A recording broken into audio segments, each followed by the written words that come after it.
Thank you. I thought I'd start by a little bit following the thread of Ika's thread of introducing you to some Dutch culture. Being a recorder player myself, I've always been very excited to visit Utrecht because it was the home of Jacob van Eyck, who was the organist at the Utrecht Cathedral.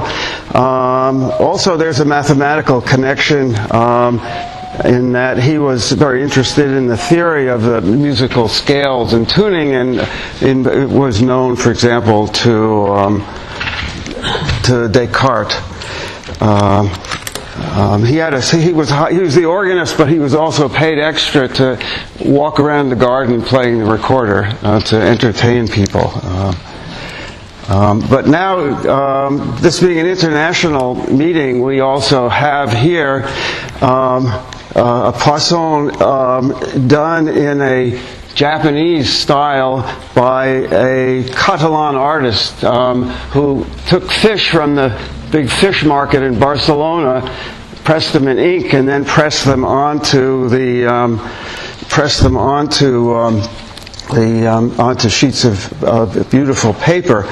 And there's another mathematical connection which is maybe a little hard to see, so I'll blow it up. But this fish has a mathematical name which, in view of some of my own interests, I have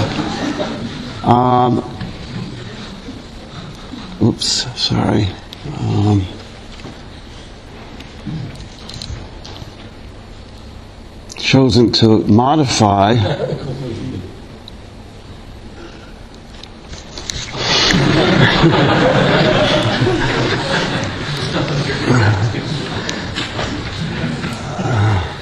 If anyone discovers one of these fish in the ocean, it'll become very famous. The work I'm going to talk about is joint work with Alberto Cattaneo and Benoit Derain, and it's a continuation of work that we started a few years ago, which appeared in the form of three first preprints: symplectic microgeometry 1, 2, and 3. The first and third are in the Journal of Symplectic Geometry, and the middle one actually has appeared in the Proceedings of Poisson 2010 in the Journal of the Brazilian Math Society. What we're doing concerns the idea of, or is at least motivated by the idea of trying to do quantization by starting with Poisson manifolds, building symplectic groupoids, and then quantizing those to become non-commutative algebras. And what we're doing is trying to look for a categorical setting in which each of these three types of mathematical objects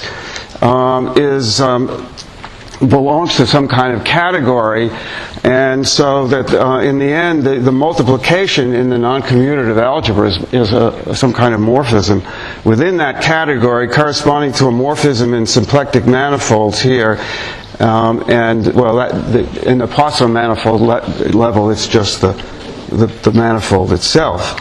So the morphisms we want to think about trying to quantize are Poisson maps here, Lagrangian correspondences, or sometimes called canonical relations, and algebra homomorphisms, or maybe vector spaces here, symplectic manifolds here, and, well, some kind of just maybe ordinary manifolds there.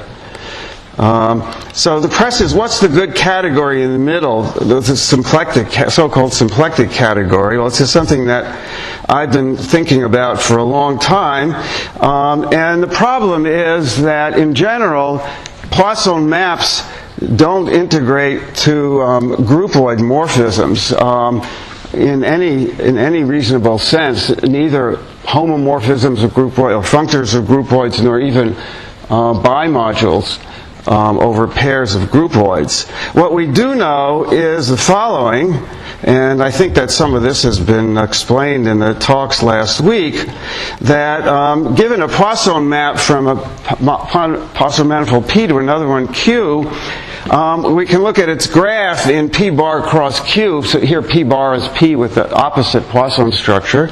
The graph is always coisotropic, and then one knows that one can usually integrate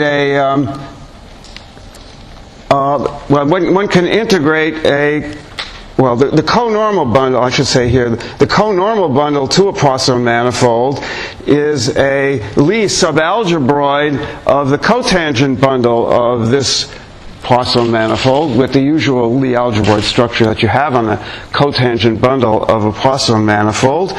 And then this Lie subalgebroid you can try to integrate to a subgroupoid in the corresponding product of symplectic groupoids. Here we're of course assuming that the Poisson manifolds P and Q are integrable to symplectic groupoids. The problem is that all you can hope for here is an immersed Lagrangian subgroupoid, and those don't, in general, immersed Lagrangian subgroupoids don't compose very, very nicely.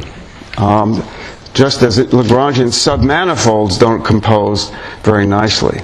Now, one solution that Benoit, Alberto, and I have tried to develop, and it's in those 3 papers that I cited at the beginning, is to introduce something we call symplectic microfolds, which is to try to localize everything around Lagrangian submanifolds.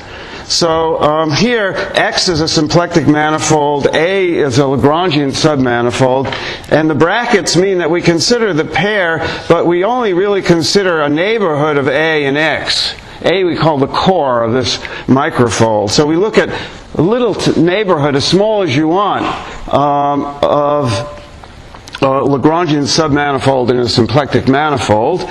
And then we have a nice notion of a morphism between these things, where instead of just taking a Lagrangian submanifold of the product, for which in general one has bad compositions because of transversality problems in composing relations rather than just those relations that are graphs of maps, what we do is we take an ordinary map from A, that should be from A to B, sorry.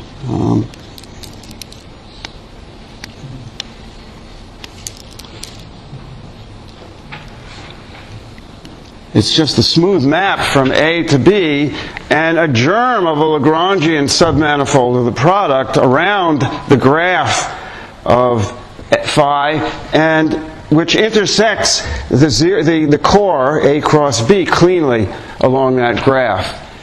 This is the final version of what were a series of decreasingly complicated descriptions of this condition. And the point of this condition is that it turns out to ensure that when you take the composition of 2 such things as relations, that the composition is again smooth, that the transversality and injectivity conditions that you need are satisfied. And so these objects, the symplectic microfolds and the symplectic micromorphisms, actually form a category. And it turns out that the monoids in this category, that means objects with a map from the product with itself into itself, which are associative and have a unit, these form a subcategory which are essentially the local symplectic groupoids, and as such they're equivalent to the category of Poisson manifolds and Poisson maps. So everything in this context, because we're only looking locally, everything is integrable, so we don't have to worry about going to stacks. Where even going to stacks has the problem that one can, in general, when doing compositions of Lagrangian relations, there's no way to put conditions on the individual relations, except very trivial ones, that will ensure that their compositions with others are smooth again.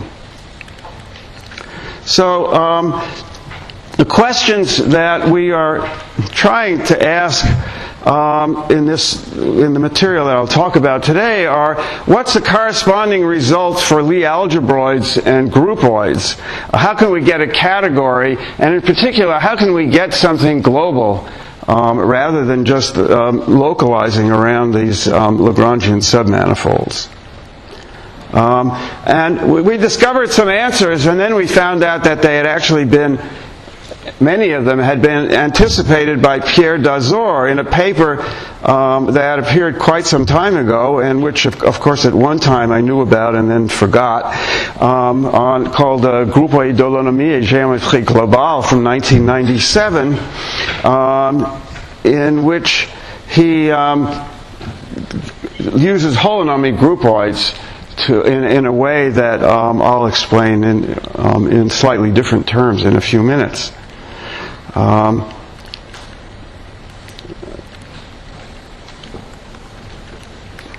Okay, so what we've done really, it turns out, is in some sense just given some new proofs of these results and some examples showing that the statements that we have are sharp, that without certain assumptions that things can go quite wrong. And our principal notion is that of a comorphism, and it was introduced by Higgins and Mackenzie in 1993, and that was cited by Dazor, and I'll show you that paper when I get to the next page. But the general idea is that the comorphisms are mappings, the objects in some category of comorphisms are submersions of some kind.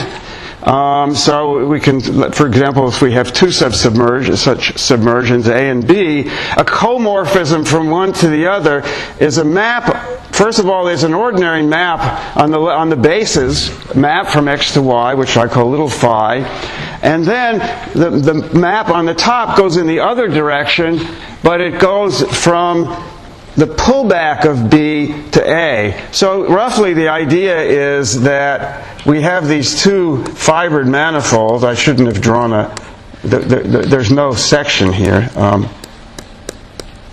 I'll put the base on the top just because I left room there. The idea is that every point here goes to some point here in Y, some point X goes to Y, and then the fiber over this point here maps back to the fiber over that point. So it's a kind of pullback. It's a mapping together with some kind of pullback operation along that map. And in fact, it induces an operation on sections on the right to sections of the thing on the left. So many of you are probably already thinking of what happens with cotangent bundles in differential forms. And indeed, whenever you have a map from one manifold to another, we know it induces a bundle map on the tangent bundle, but it also induces something on the cotangent bundle, and one is always kind of doesn't know what to call that, and the thing you're supposed to call it is it's a comorphism of the cotangent bundles. And these comorphisms, another name I should mention in conjunction with comorphisms is Chen and Liu. Liu is here today, I don't think Chen is, who studied these things for Lie algebroids and obtained some results related to what I'm going to be talking about. Here's the paper of Higgins and Mackenzie on morphisms, base-changing morphisms of vector bundles, modules, Lie algebroids, and Poisson structures. And I think, I'm not sure if, well, it says we call comorphisms. I think they introduced the term there, but I'm not absolutely sure. They also cite an earlier paper of Johannes Hufschmann, which may have had some version of this idea in it.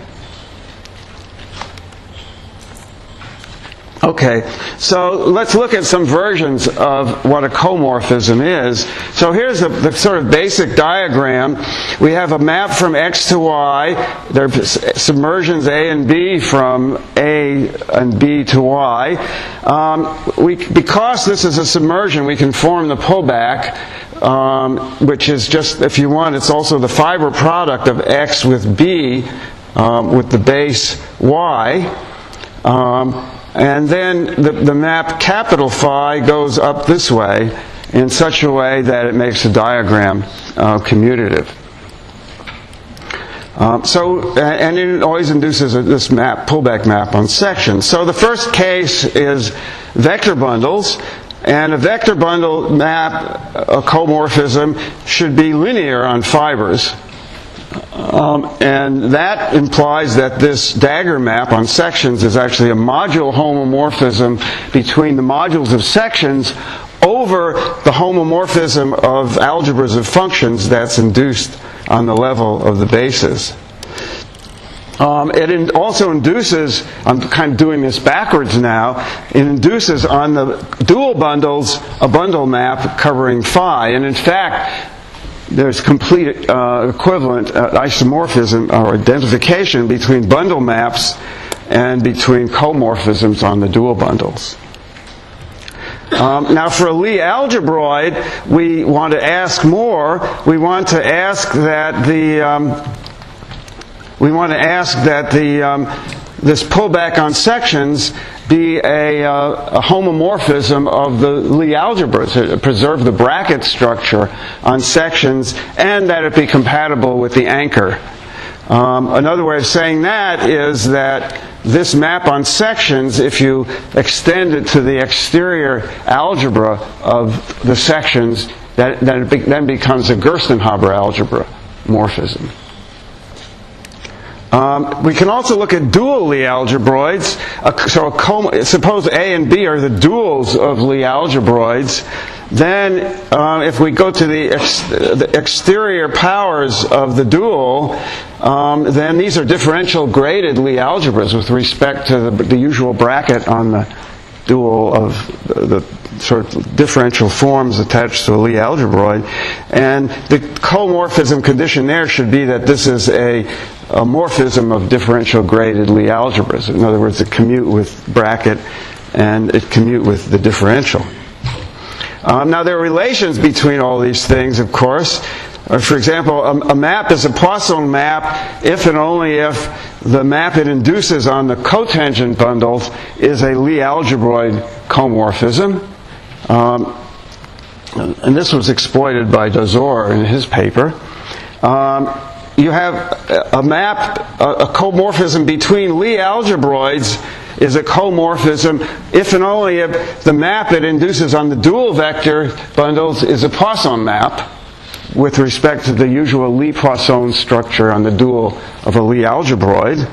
A map phi between Lie algebroids, or an ordinary map of Lie algebroids, is a Lie algebroid morphism if and only if the dual comorphism on the duals of the Lie algebroids is a comorphism of dual Lie algebroids, which I'll recall means that it's a morphism of differential graded Lie algebras. Essentially means that it commutes with the differentials. And this is a result, this is one of the first, a nice characterization of Lie algebroid morphisms, which I've forgotten that many people are responsible, including Yvette Kostman-Schwarzbach, and I think Ping Xu, and perhaps Mackenzie himself. So what we want to do in this, I want to talk about today, is what happens when we try to lift these things to groupoids. In the same spirit of what Henrique seemed to be talking about last week, lifting structures. In her case, we're trying to lift morphisms of structures based on some kind of infinitesimal data. So there is already a notion of comorphism of groupoids, and it's the following. Well, if we have a groupoid, then there are two projections to the set of objects. I just call them the left and the right projection, and if I'm forced to declare one of them the source and the other the target, I prefer to think of R as the source and L as the target. But I think for this, well, I'm not sure whether it'll matter today, but since today I seem to be drawing all my arrows from left to right instead of right to left, L might be the source. We'll see if the question comes up later. In any case, we want to consider, for now, we want to consider them as the LG, the relevant submersion, that makes these things objects in these comorphism categories. But we also want this to be a groupoid comorphism, and that means that the map, if we have a map between two of them, that this pullback of sections should be a homomorphism of the groups of bisections, things, submanifolds, which are sections for both projections, and some kind of compatibility with the R sub G. And I think I have a diagram somewhere coming up. But so we thought, so Dazor already had some results about integrating certain Lie algebroid comorphisms to groupoid comorphisms. And then it turned out that all this was actually, a lot of this was actually anticipated in a paper by Zakrevsky, which appeared before any of the ones that I've cited yet. He just simply called them morphisms of groupoids. And in this work by Stan Zakrevsky, who sadly passed away at quite a young age and was remembered in an earlier installment of this biennial series of conferences, he introduced these groupoids by studying structures that were defined by relations, which you could think of as multiple valued, partially defined maps, and writing down a very simple equations that a relation should satisfy, he came up with this notion which turns out to be completely equivalent to that of a comorphism.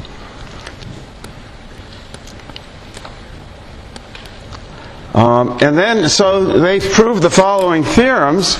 Zakrevsky in this paper already proved that if X and Y are Poisson manifolds, and I guess we should say integrable, at that time, I guess it wasn't clear exactly what would be integral and what wouldn't, but if you have a Poisson map between integrable Poisson manifolds, it turns out that it integrates to a groupoid comorphism between the symplectic groupoids if and only if phi is complete as a Poisson map. So I should remind you, I'm not sure whether or how many times this notion came up in last week, but a Poisson map is complete if, given any function on y whose Hamiltonian vector field is complete, if we pull it back by phi, the result is a function on x whose Hamiltonian vector field is also complete. There are various versions of this condition which are all equivalent. One is to just say that compactly supported vector fields on y pull back to complete vector fields on x. Another one is that time-dependent vector fields on y, or time-dependent Hamiltonians on y, whose Hamiltonian vector fields are complete, pull back to complete time-dependent Hamiltonian vector fields on phi. Dazor, and then the dots indicate that we thought we had discovered this first, and then later learned that Dazor had done it earlier. Oh, well, he never published a proof. He proved the version of this for Lie algebroids, which is that if A and B are integrable Lie algebroids, then a comorphism from one to the other integrates to a groupoid comorphism from these. And when I write one of these groupoids, what I always mean is the source one connected groupoid, because there are many groupoids with the same Lie algebroid, but up to natural isomorphisms, there's only one with a given Lie algebroid, and for which the fibers of the source map are connected and simply connected. So this is a kind of a version of Lie's, I think, second theorem in the case of groups, which says that if you have a homomorphism of Lie algebras, because comorphisms in that case are just Lie algebra homomorphisms, comorphism of Lie algebra morphism, a morphism of Lie algebras integrates to a morphism of Lie groups. well, they're always complete, and so the only real condition is that the group here be one connected. So a question which we haven't tried to answer is this one. It's known since the work of Tseng and Zhu that any Lie algebroid can be integrated to a groupoid if you're willing to work in the category of stacks. And the question is, what are the versions of this in the category of stacks? It may be that the answer is quite straightforward. But we haven't tried to do it yet. But that would be a nice completion of this result.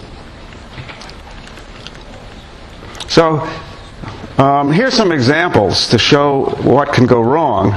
So what I want to do for the rest of the talk is to say a few words about the proofs, but also I think the more interesting thing are some examples of things that can go wrong. Well, here's a case where things don't go too wrong. Suppose we have a symplectic manifold Y and an open subset X, and we're considering these as Poisson manifolds. So the inclusion is a Poisson map. We'll also assume that X and Y are actually one connected, so they're connected and simply connected. So that the symplectic groupoid of each of these is just the product of two copies in which you've reversed the sign of the symplectic structure on the first one. Then the integration of this inclusion is just the multi-diagonal, which is, let's see, that's actually too small, isn't it? I should say x, what should I have said there? No, that's right. It looks funny. Sorry. Yeah, it should be x prime. It's just the inclusion of one groupoid in the other, or the graph of the inclusion of one groupoid into another, and that's a Lagrangian subgroupoid, and it's even an embedded Lagrangian subgroupoid. And it's the graph, but it's not the graph of a comorphism, because if it were the graph of a comorphism, there would be something in it for every element of Y. But the only things in Y which appear in these third and fourth components are those which happen to lie in the open subset X. So here we do get an embedded Lagrangian subgroupoid. The thing that happens to make it embedded is the fact that it, so to speak, covers all of X. Now, the embedded Lagrangian subgroupoids don't themselves form a category, but these partially defined comorphisms like this one actually do. So we do get something in a category, but they're not as nice as the ones that we're going to be getting soon. And in fact, we'll see in another example that even worse can occur. So let's look at another example of some Lie algebroid comorphisms. But first, let me give a little more details about anchor compatibility for Lie algebroid comorphisms. So the picture that we have is the following. So A and B are Lie algebroids, and this stuff in the middle here,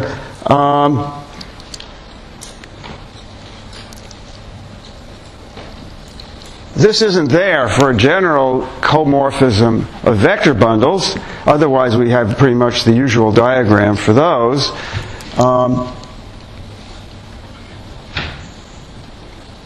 There should be an arrow there, though.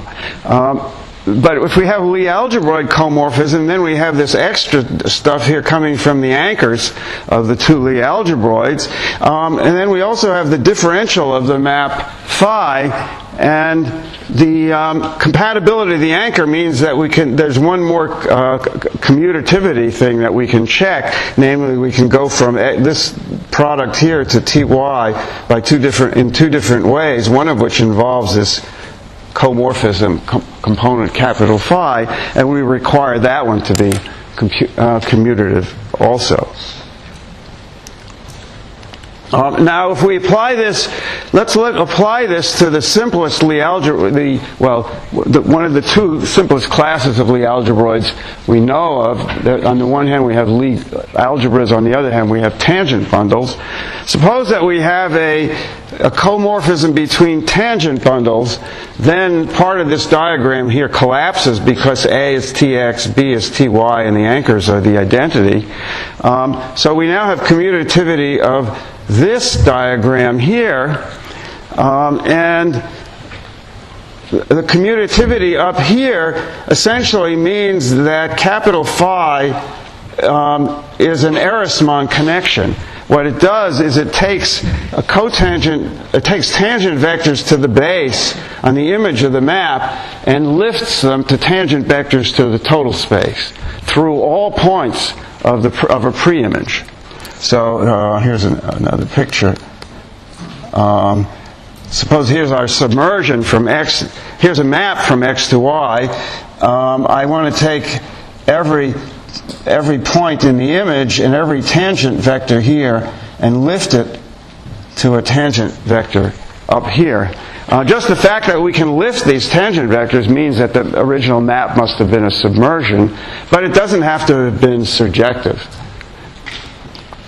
But now for a Lie algebra, this is so far a comorphism of vector bundles. To be a Lie algebroid comorphism, we need a bracket condition, and the bracket condition means that if we have vector fields down here and we take their horizontal lifts, then the bracket of the horizontal lifts is the horizontal lift of the brackets. In particular, it's again horizontal, which means that this connection, which we can think of as a distribution, its image as a distribution of subspaces here, is a flat connection, meaning that this distribution is integral. It's the tangents to some foliation of X, which is transversal to the leaves of Y.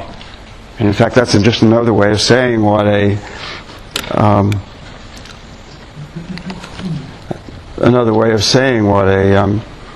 tangent bundle comorphism is. It's essentially a submersion with a foliation transversal to the leaves.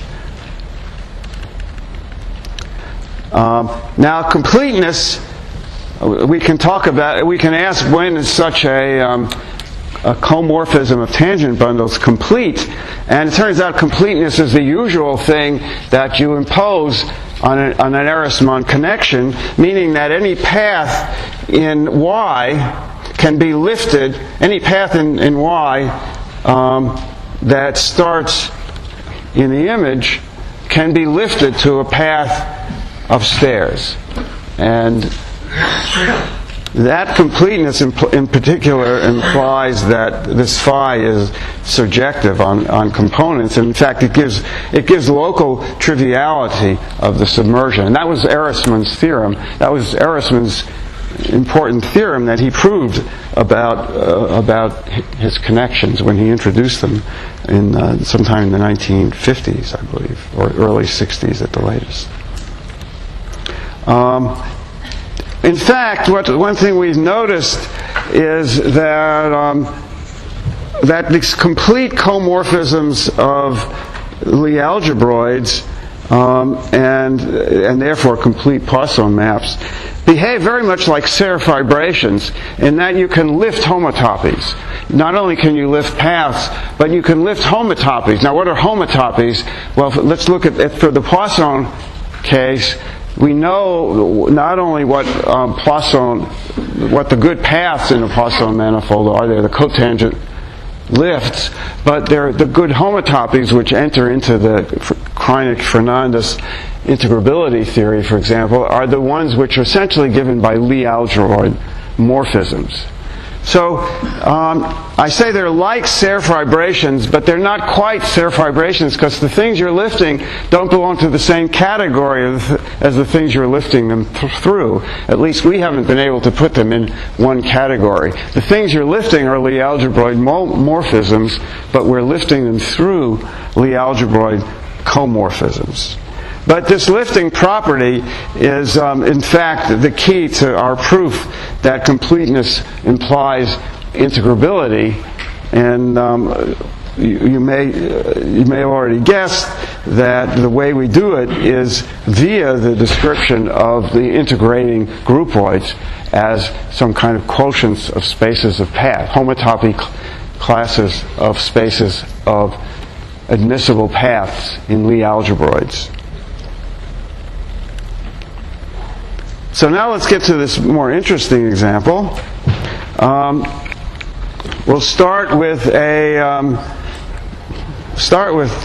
fairly simple example. X is going to be five-dimensional manifold, which is essentially R5, but I like to think of the middle component as the complex numbers. And the target is going to be this R2 that's in the first two components, and the projection is the usual projection. And we'll think of coordinates we'll think of using polar coordinates on the R2 and also on the C, and then the last element of R plays the role of a parameter, which I called H, but I think of H as height rather than Planck's. It's not Planck's constant. There's not yet any quantization in this story.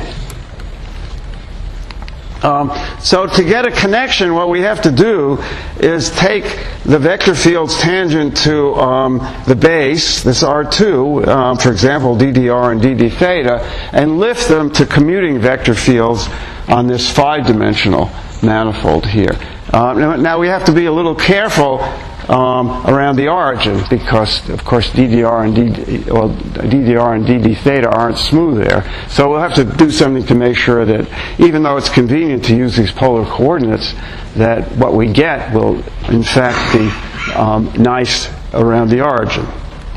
And the reason we want things to be nice about the origin is we don't want to remove the origin from R2, because then it won't be simply connected anymore, and then that makes things more complicated. So what we're working here, we're actually going to be looking at a comorphism of tangent bundles. In other words, a flat Ehresmann connection on something very closely related to this projection.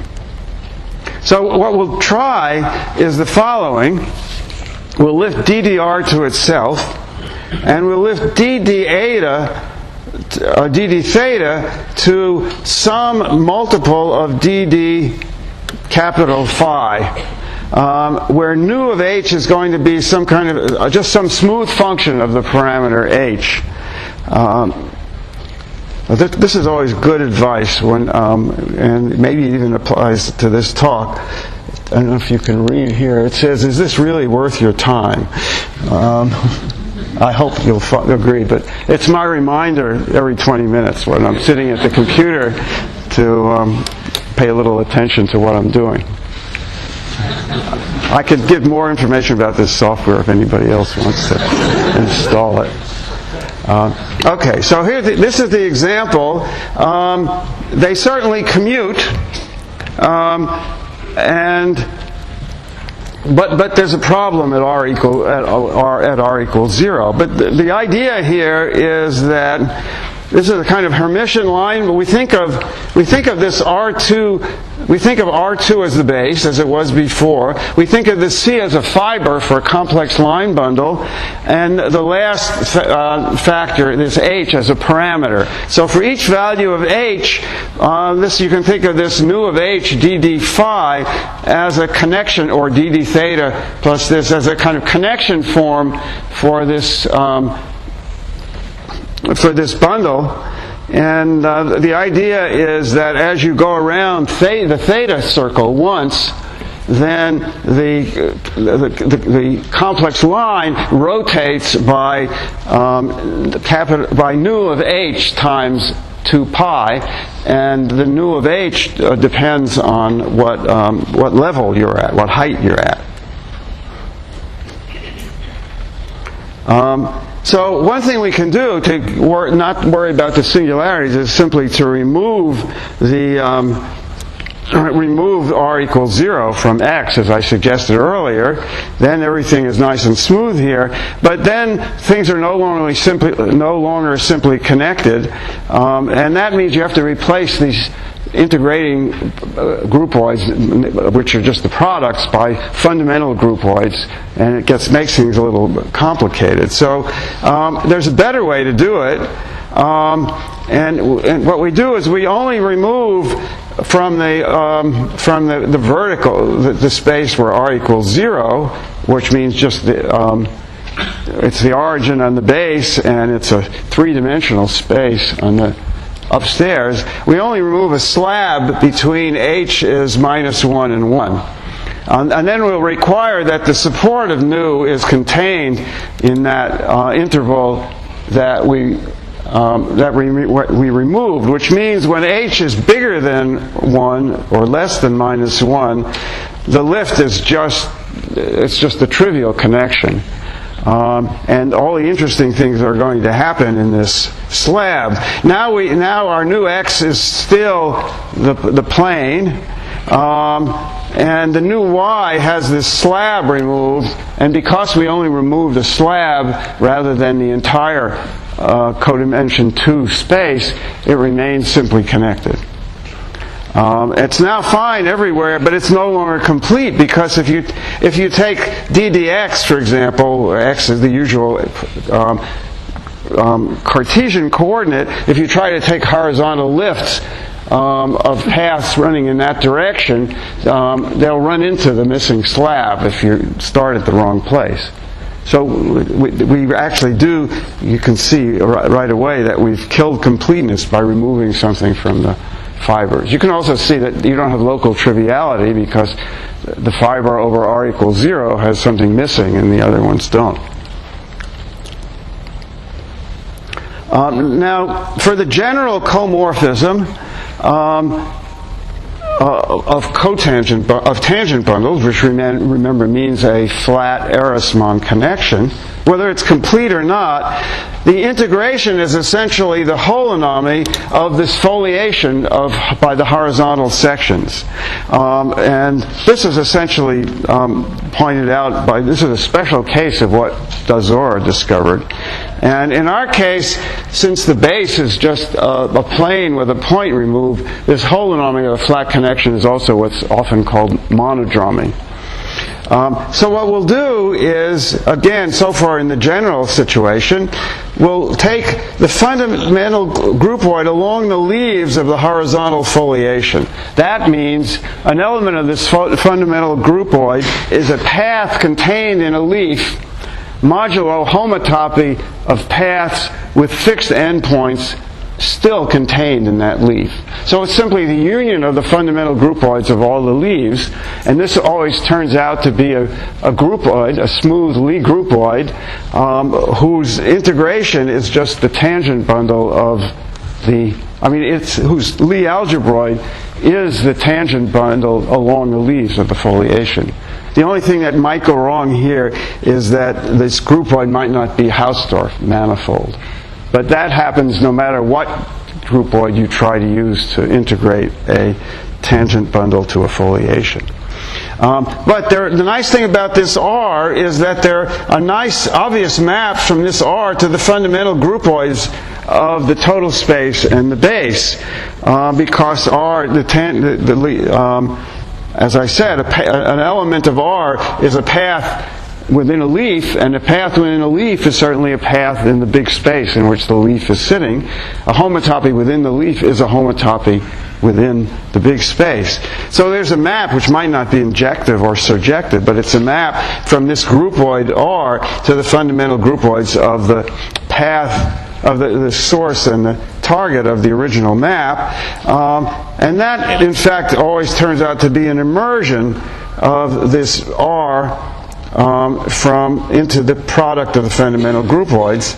And that's actually, that immersion there is the immersed subgroupoid, which is the best you can do in general for integrating a Lie algebroid comorphism, just as getting an immersed Lagrangian subgroupoid in a product of symplectic groupoids is the best thing you can hope for in general when you try to integrate a Poisson map. Now, Dazor called such an R the R's that come about in ways like this. He simply called it a relation between groupoids.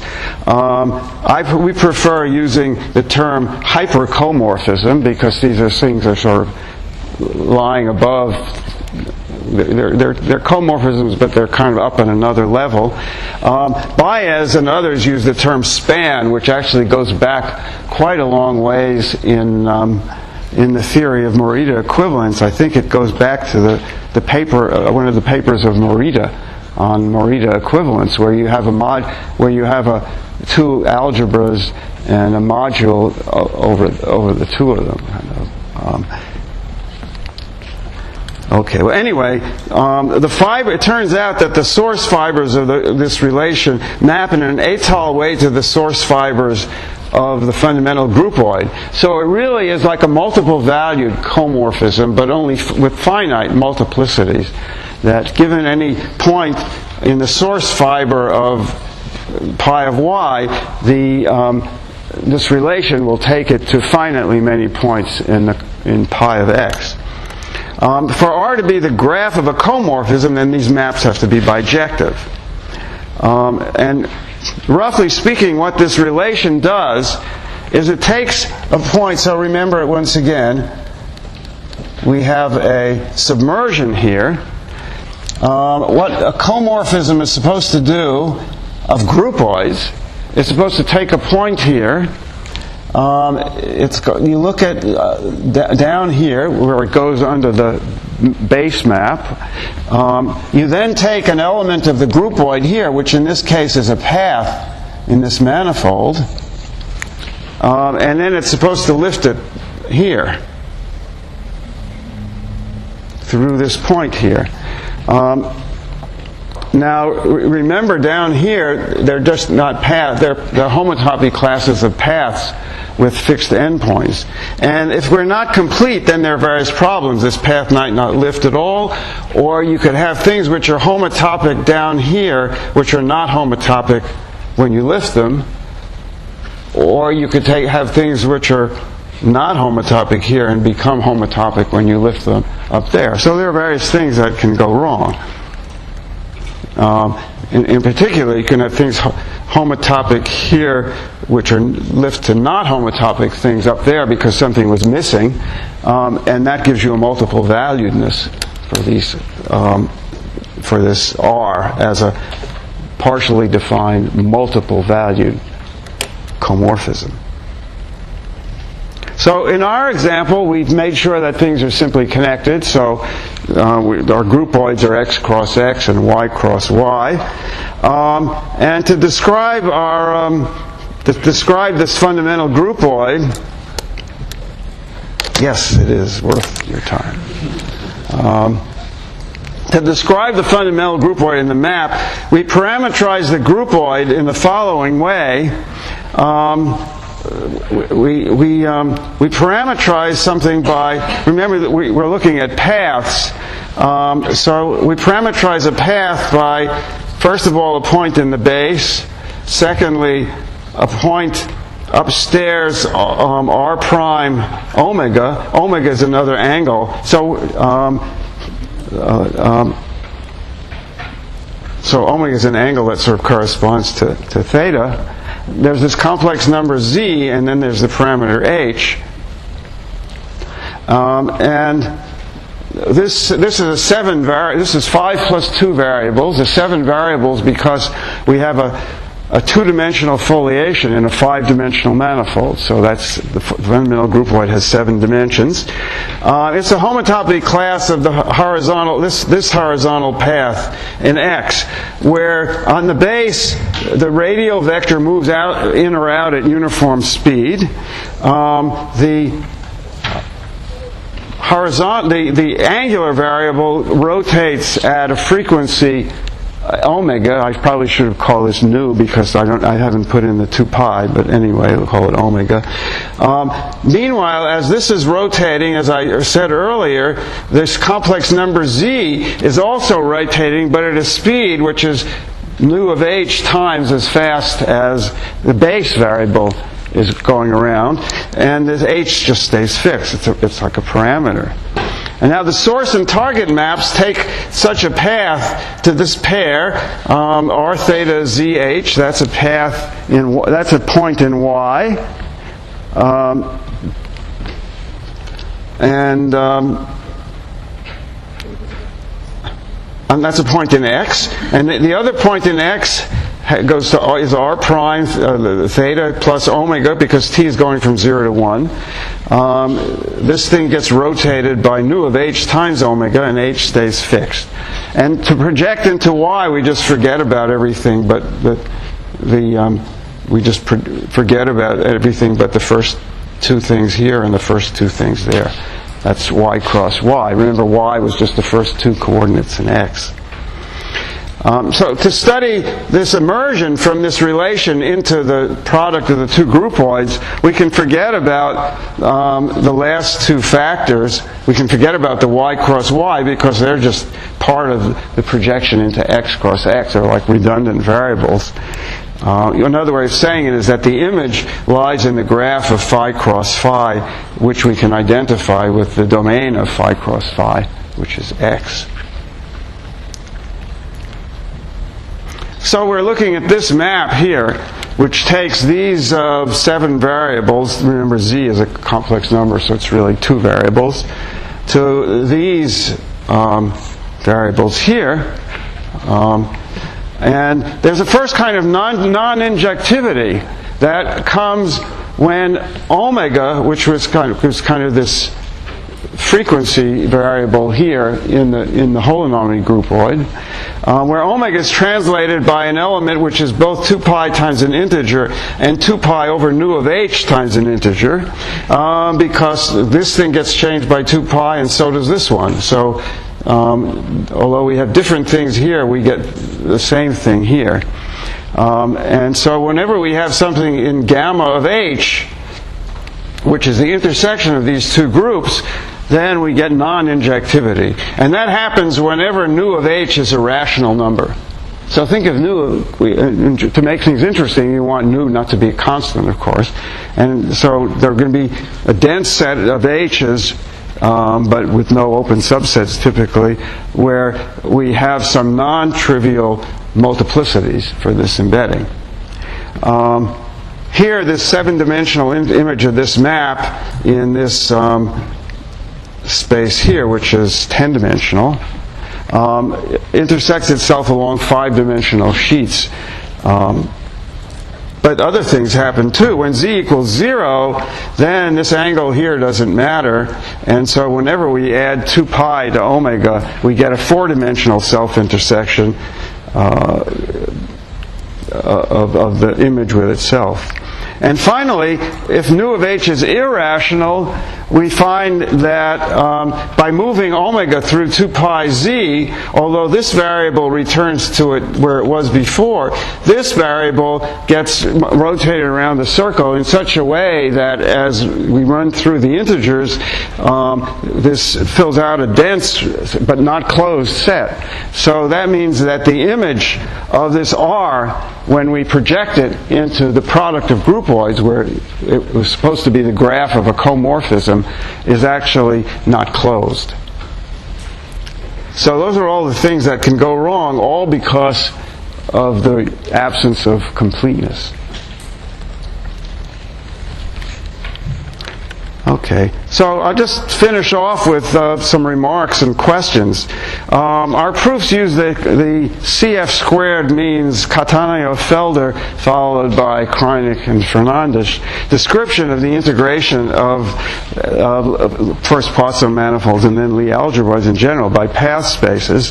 Zakrzewski used the method of characteristics, which involved coisotropic submanifolds, and Dazor probably had something like that in mind, but he didn't publish his proof. And I've been in touch with Pierre, who's pretty much dropped out of mathematics for several years, but got a little bit interested, but hasn't yet produced the papers that might show what he was thinking of when he published that compte rendu note. I should say the example I gave was an example on the level of comorphisms of Lie algebroids, but from that example, by passing to the cotangent bundles, they're not the duals, to the cotangent bundle no, it was the duals, that's the point. If we have this comorphism of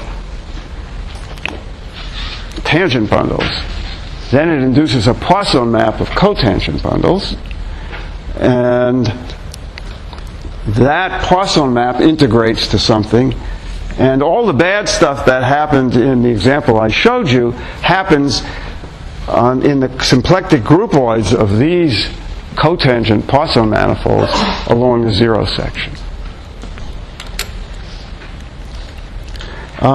Here's another remark that one example that was already pointed out by Dazor, and I think even by Mackenzie and Higgins in their paper, was that an action of a Lie algebra on M is nothing more than, or less than, a comorphism from the tangent bundle of M to G along the map that takes M to the one point, which is the base of G as a Lie algebroid. And so completeness of this Lie algebroid comorphism essentially means that the elements of G give act on M as complete vector fields. And that completeness then, by the general theorem, gives a comorphism from the fundamental groupoid of M to the Lie group G, if G is one connected, and that is essentially an action of G on M. So the fact that Lie algebroid actions, if complete, lift to group actions, which was an old theorem of Palais, is actually an instance of this general theory, and that was pointed out by Dazor. If G is a one-connected Poisson Lie group with dual G, then there's a double, which is also one-connected, which locally looks like G cross G star, but is not necessarily globally a product. And it turns out that there are some results of Majid and some things of Liu and myself that show that the completeness of the so-called dressing action of the Lie algebra of G on the dual group implies that you have a global splitting here. And this is mentioned by Zakrevsky in his paper, but it's not completely clear how this is related to our result on comorphisms, or how the work on comorphisms might be used to sharpen it and complete this result. I think this is the last. Yeah, this is the last question. Suppose we have a comorphism of groupoids. Then, as I said, it's almost a definition that this induces a group homomorphism between the groups of invertible elements. And it induces a homomorphism between the bisections, and the bisections are invertible elements in the groupoid algebras. And there should be something on the level of the groupoid algebra itself, because the Lie algebroid is sort of the infinitesimal elements of the groupoid algebra, but it doesn't seem to be completely clear as to what to do on the groupoid algebra itself. It doesn't seem to introduce a homomorphism of an algebra homomorphism. Groupoid algebras doesn't even seem to introduce a bimodule, but there should be something at that level which we haven't quite figured out. That may be something that's very simple that we're overlooking there. Okay. So I don't want to impose too much more on your time, but there are a couple of postscripts here. The first is an advertisement. Just like last week, we have advertising here. The first advertisement is for another fishing expedition, not quite like the one pictured on the badge here. This is the Gone Fishing Conferences, which started just last year at Washington University, and the second annual one, which was an informal meeting on Poisson geometry, kind of a baby version of these meetings, will be at UCLA at the end of September of this year. And it's the main organizer there is Olga Rodko. If you go to the site poissongeometry.org, up on the left there's a little link that says Gone Fishing, and that'll take you to a page which will eventually get you to the page of this upcoming conference, which is under construction. You already seen this little bit of Utrecht. Also a little bit of Poisson trivia. There's Jean-Antoinette Poisson, who turned out, as far as I know, no relation to our Poisson. However, she is a quite famous person. She's the mistress of Louis XV, and she's better known as Madame de Pompadour. Many of you have heard of her.